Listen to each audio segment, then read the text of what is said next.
Active আছে কোনটা 6 নং চরচান্দিয়া পুরা 9 ইউনিয়নতে অ্যাক্টিভ আছে 6 নং চরচান্দিয়া বিডিবি আনসার সদস্যরা বলতে পারে যে আসলে আনসার বিডিবির কাজ কি, আনসারের কাজ কি, বিডিবির কাজ কি।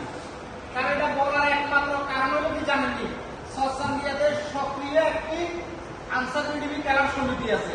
কোথায় 6 নং চরচান্দিয়া, যেটা বর্তমানে অবস্থান হলো পুরাতন সদাগর হাট। এটা শাখা একটা অফিস আছে 8 নং ওয়ার্ড বুইয়া দোকান, এই যে দক্ষিণ চরচান্দিয়া, বুঝছেন। এই কারণে চরচান্দিয়া লোক কি চরচান্দিয়ার বিডিবি অ্যাক্টিভ।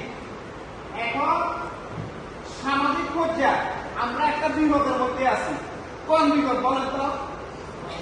এই বলেন, জোরে বলেন, মাদক।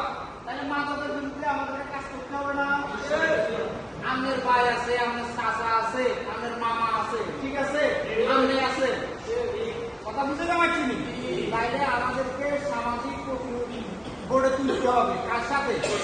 প্রত্যেকটা সমাজে যারা সভাপতি সেক্রেটারি আছে এরকম ভাবে অ্যাডজাস্ট হবে যে আমি বিডিবির একজন সদস্য, যে আমাদের এলাকায় মাদক অতিরিক্ত সেবন করতেছে, অতএব মাদকের জন্য আমরা যারা জন্য অসুস্থ হয়ে গেছি, ঠিক আছে। তাইলে আসি আমরা কিভাবে মাদক প্রতিরোধ করতে পারি। হ্যাঁ, এই বিষয়গুলো নিয়ে আমরা সমাজের সভাপতি সেক্রেটারি কাছে যাবেন, ঠিক আছে। যদি ওরা আপনাদের কথা যদি না শুনলে আপনি কি করবেন? আপনার ফেসবুক আইডি তুমি সুন্দর করে লিখবেন যে আমি বিডিবির সদস্য অমুক গ্রাম 1 নম্বর ওয়ার্ড ইউনিয়ন এত, ঠিক আছে। আমি মাদকের জন্য মাদক প্রতিরোধ কমিটি গঠন করার জন্য সমাজের সভাপতি সেক্রেটারির কাছে দিয়েছি। ওরা আমার কাছে কি বুঝেনি। বর্তমানে আমাদের এমন এক যুবক শ্রেণী আছে যাদের বাপ বিদেশ, কিন্তু টাকার অভাব নাই।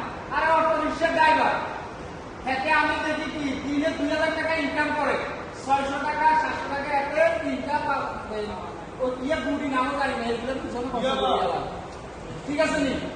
হ্যাঁ, এগুলো তো আমরা বিরত থাকুন নি, যে মাদক সেবন করবো তাকে ঘৃণা করবো, তাকে বলতে না। দুষ্কৃতিকারী 500 জন আর গৃহস্থ হলো 1 জন, ঠিক আছে।